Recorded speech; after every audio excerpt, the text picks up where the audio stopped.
William Johnson sat in the den, in his favorite large overstuffed chair, trying his best to relax. He had a headache. This was an unusual condition for him. He never had headaches. Not for years. Not since the war. Not since he was brought back from the dead after that alien fighter had stabbed him with its claws and filled him with its poison. A terrible experience, one that came back to haunt him in his dreams from time to time, but never a headache. Bill had a lot on his mind at the moment. He would be initiating a telepathic conference call with his brother Joe, his grandson Tim, and Tim's friend Peter. He had an announcement to make, but he wasn't sure how they would feel about it. However, regardless of those things, he was determined to carry out his plan, alone if necessary. Joe stood as number 3 entered the room. The door was closed behind them. "Joseph?" Number 3 said, entering the room.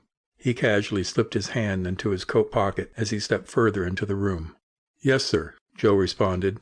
"Thank you for allowing this meeting." Without shaking hands, they sat down opposite each other.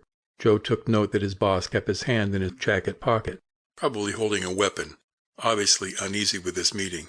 Number 3 noticed that Joe had his hand in his own coat pocket. "Probably holding his weapon.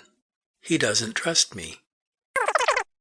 Tim was dreaming. He dreamt about his days in high school and the childhood friends he used to have, then working in the lab with Peter, going to college, being tricked into running outside naked by 2 girls who slammed the door behind them, breaking their promise to do the same. Peter's idea for the power system, graduation from college. It was all there, everything that had happened to him in his life, images and feelings flashing through his mind as if he was reliving his life all over again. Then it suddenly ended. He regained consciousness. Tim slowly opened his eyes, but he was unable to see anything. There was only darkness and a sweaty heat, followed by pain. He felt like he was sitting up, in a chair, but for some reason he was unable to move his arms or legs. It took him a moment to realize there must be a bag over his head, and his hands were tied together behind him. His wrist hurt, and his fingers felt numb. It was hot inside the bag. Beads of sweat were running down his forehead and into his eyes, the sweat stinging him. Tim tried shaking his head to fling it away, then cried out. The movement felt like the back of his head just exploded. Tim was rebreathing his own air. It was getting difficult to get a full breath. He felt like he was suffocating. He shouted out for help. "Shut up!" came a voice. He was struggling, growing weaker. "I can't breathe in here. I can't breathe." "I said shut up."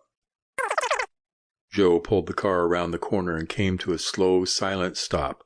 "We'll stop here. From the coordinates I got, the call came from the last house at the end of this street, the one on the right. It's just out of sight from here." Peter activated the vision icon. Focusing his attention towards the house, he zoomed through the trees and bushes to see the front porch. He described what he was seeing. "It's dark and a little fuzzy from here, but I can see the porch. The porch is clear and I don't see anything blocking the door or the handle. It looks broken anyway." "I found Tim. I only see Tim and 2 men. No one else." Peter cut through the back lot, jumped over a pile of junk, and hit the back steps of the house. Leaping at the door, he grabbed for the handle and slammed against the door, falling back to the porch with a thud. Scrambling back to his feet, he hit the door again, hard. The latch broke away and the door flew open. Joe crashed through the front door. He pulled the Z-86 from his pocket and had it at the ready. Then Peter appeared at the other end of the hallway. They both spotted the doorway to the garage and ran for it.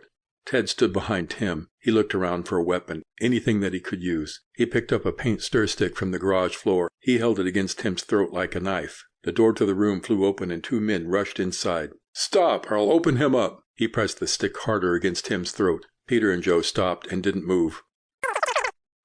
"Good morning, Sylvia," Joe said as he stopped at her desk. "What's on board for today?" Sylvia looked up and smiled. "No appointments on the schedule," Sylvia replied as she consulted her computer screen. "Your calendar's clear." "Really? What happened? I was certain I had at least 2 meetings scheduled for today." "A request from Mr. Anderson. I think he didn't want you to worry about today and to prepare for this evening instead."